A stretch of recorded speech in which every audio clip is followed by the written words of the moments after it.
Do you want to know how the slave society in DC looked during the 1850s? If so, we're going to hear the first impressions of a man who actually lived during that time and left an account. And that man's name is Frederick Law Olmstead. He's one of the architects who designed Central Park in New York, and he was also a journalist. He was born and raised in the North, and through curiosity, he traveled down to the South to see firsthand just how the Southern society operated. Now, he traveled for 14 months through various slave states, and he documented his experiences and his observations in a relatively objective manner. Now, his intentions were to provide a truthful account with as little biases as possible. And when you read his book, you can see that he did a pretty good job of doing this, considering the time period and the norms at that time. Now, he began his travels in 1852, and this right here is a perfect time for us to introduce his accounts because they tie directly into the history that we've been dealing with up until this period. And it helps bring some light to the slave history and some life to it from an outside perspective during that time. And so what we're going to do is we're going to deal with Olmstead's account for much of the next up-and-coming commentaries. So for his first stop, he went to D.C., and this is in 1852. And for us to find out what he observed and experienced, we need to open up the PDF that we have in front of us in his book called A Journey in the Seaboard Slave States. And we're going to turn to page 10, where Frederick Law Olmstead writes this. Mr. C is a large hereditary owner of slaves, which, for ordinary field and stable work, constitute his laboring force. Mr. C had a farm with over 2,000 acres, according to Olmstead, and it also had a national reputation. And he knew this because part of the farm had been described and illustrated in several agricultural journals. The farm had shorthorn cows for milk production.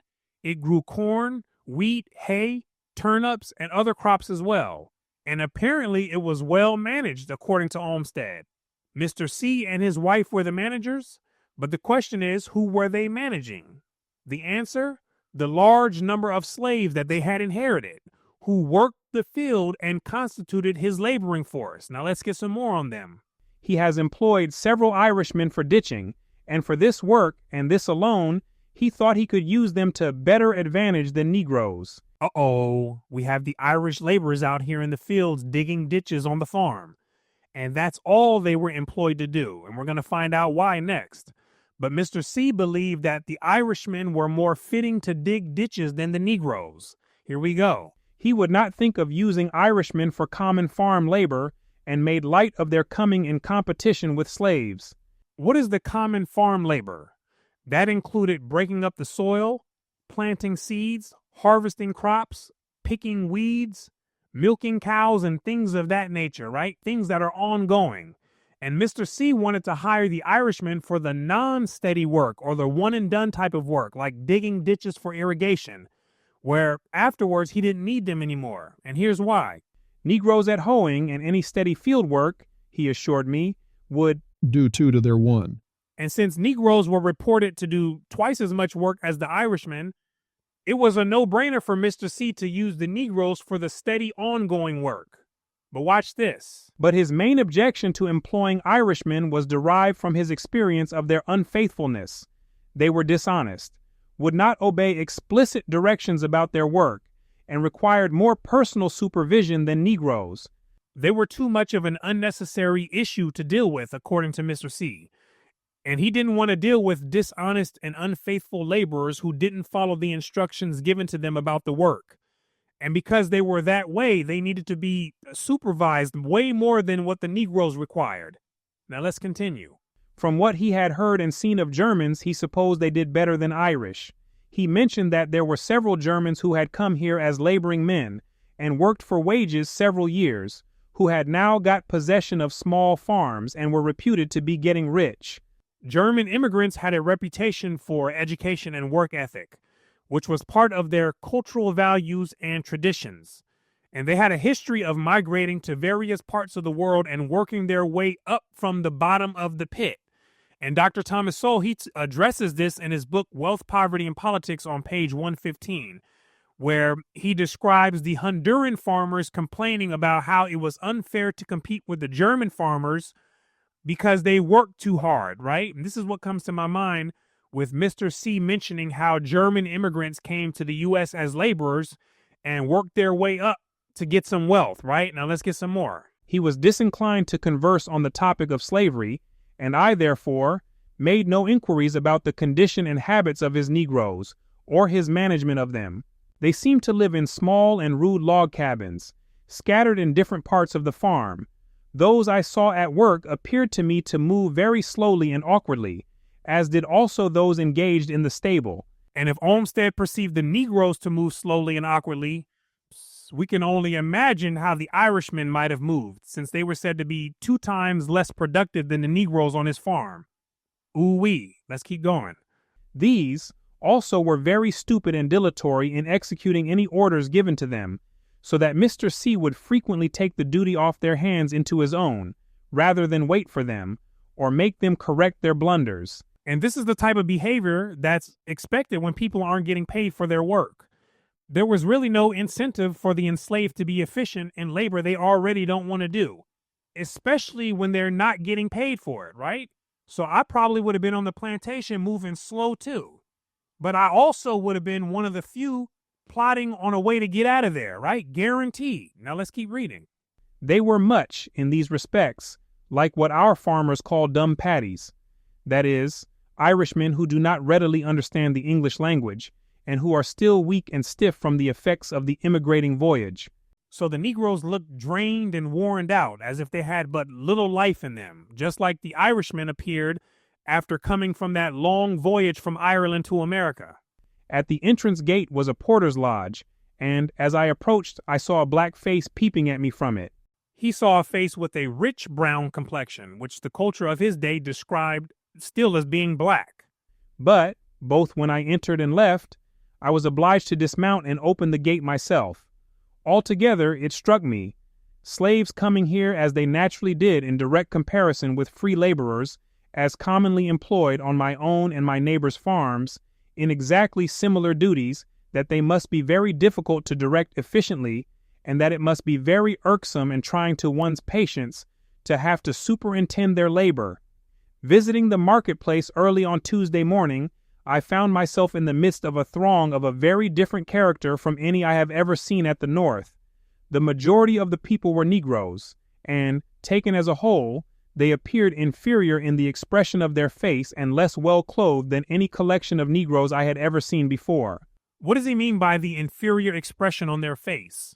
He's referring to being downtrodden, depressed, and defeated, and the outer expression on their face was a direct reflection of their inner world. Pay attention. All the Negro characteristics were more clearly marked in each than they often are in any at the North. In their dress, language, manner, motions, all were distinguishable almost as much by their color from the white people who were distributed among them and engaged in the same occupations, chiefly selling poultry, vegetables, and small country produce.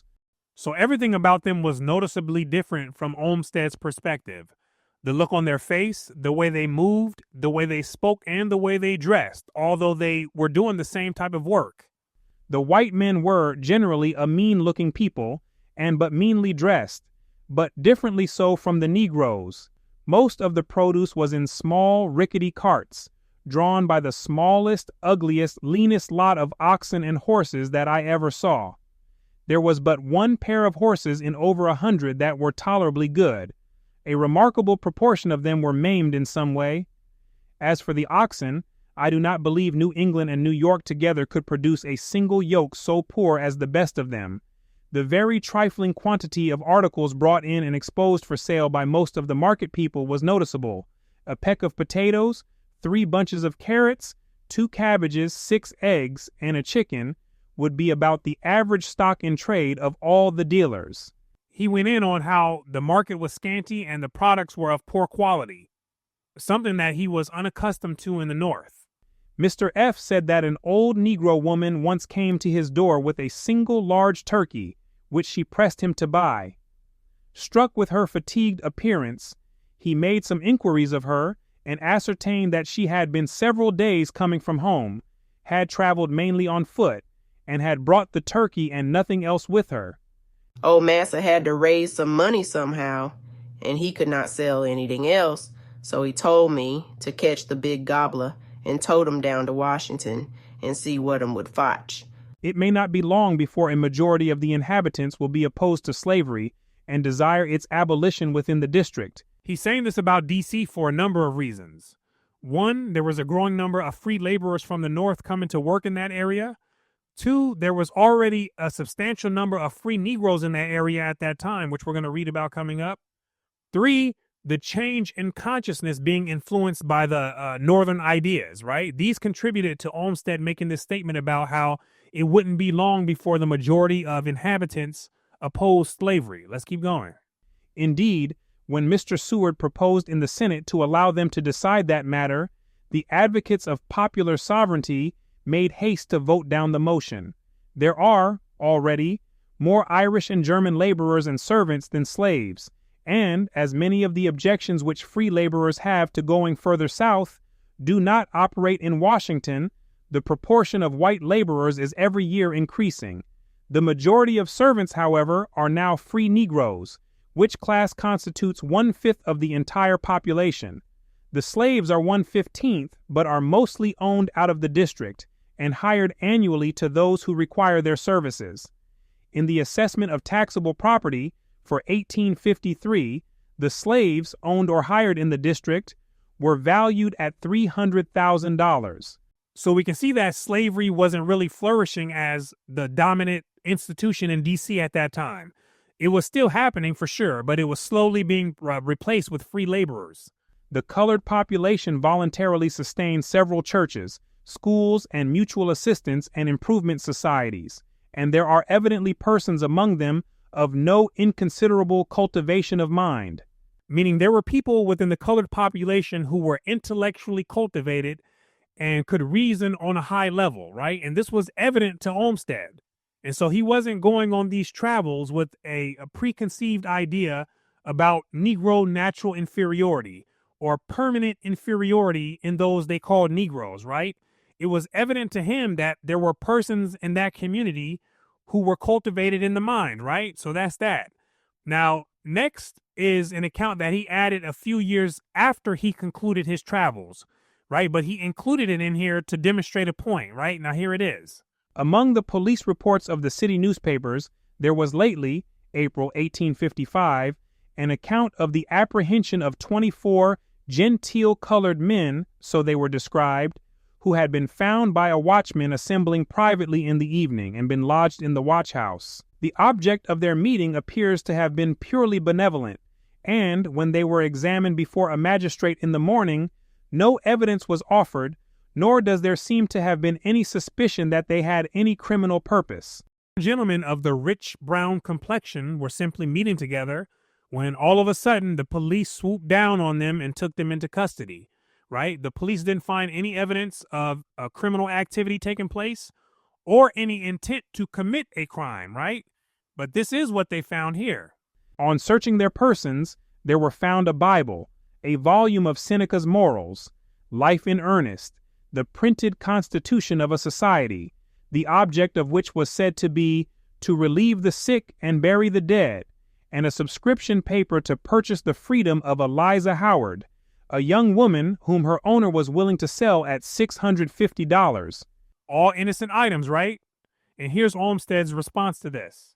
I can think of nothing that would speak higher for the character of a body of poor men, servants and laborers, than to find, by chance in their pockets, just such things as these, and I cannot value that man as a countryman who does not feel intense humiliation and indignation when he learns that such men may not be allowed to meet privately together with such laudable motives in the capital city of the United States, without being subject to disgraceful punishment. Washington is, at this time, governed by the Know-Nothings, and the magistrate in disposing of the case was probably actuated by a well-founded dread of secret conspiracies, inquisitions, and persecutions. One of the prisoners, a slave named Joseph Jones, he ordered to be flogged. 4 others, called in the papers freemen and named John E. Bennett, Chester Taylor, George Lee, and Aquila Barton were sent to the workhouse, and the remainder on paying costs of court and fines amounting in the aggregate to $111 were permitted to range loose again. Had this happened at Naples and had the men been Protestants, what would the Protestant world have called it?